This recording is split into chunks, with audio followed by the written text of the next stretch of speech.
কোন দিকে একদম লাস্টে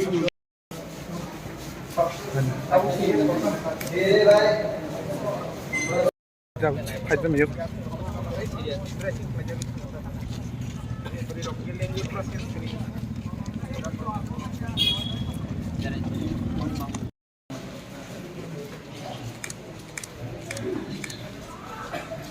বকেয়া হলো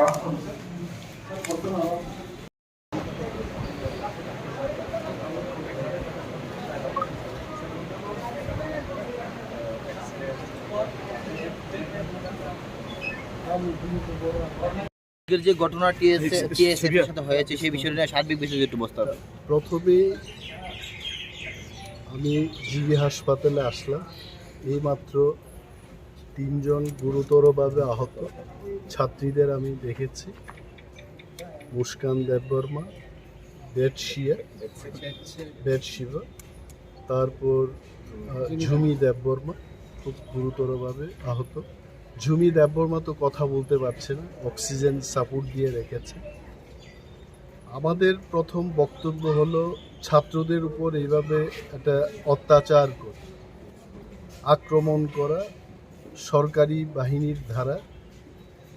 মাননীয় মুখ্যমন্ত্রী এবং রাজ্যের স্বরাষ্ট্রমন্ত্রীর কাছে আমার দাবি থাকবে যে ঘটনার তদন্ত হোক, কারণ যে কোনো আন্দোলনকারীদের উপর পুলিশি কোনো ব্যবস্থা গ্রহণের আগে ছাত্রদের জানাতে হয়, ওয়ার্নিং দিতে হয়, অ্যানাউন্সমেন্ট করতে হয়, তারপরে লাঠি চালানো বা অন্যান্য ব্যবস্থা গ্রহণ করতে হয়।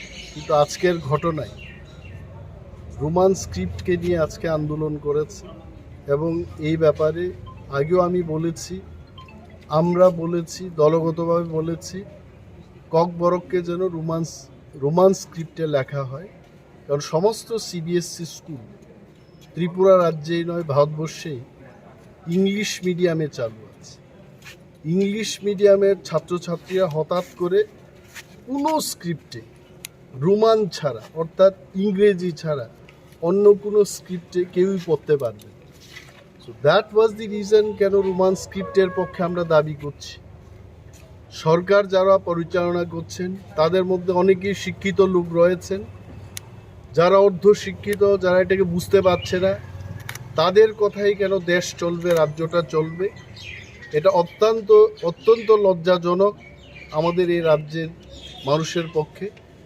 সরকারকে দ্রুত পদক্ষেপ নিতে হবে যেন এই রোমান স্ক্রিপ্টকে নিয়ে আর আন্দোলনের কোনো দরকারই ছিল না। সরকার যদি রোমান স্ক্রিপ্টের পক্ষে সিবিএসসিকে বা অন্যান্য অথরিটিসকে যদি লিখে দিত, এই আন্দোলনের দরকার ছিল না। আন্দোলন করতে গিয়ে গণতান্ত্রিক আন্দোলনকারীদের উপর এইভাবে পুলিশি ব্যবস্থা গ্রহণ করা নিন্দা জানাচ্ছি এবং এই ঘটনার তদন্ত হোক এবং যারা এখানে গুরুতরভাবে আহত তাদের চিকিৎসার যেন কোনো গাফিলতি না হয়, তার দিকেও সরকার এবং বিশেষ করে স্বাস্থ্যমন্ত্রীর এ বিষয়ে খতিয়ে দেখা উচিত।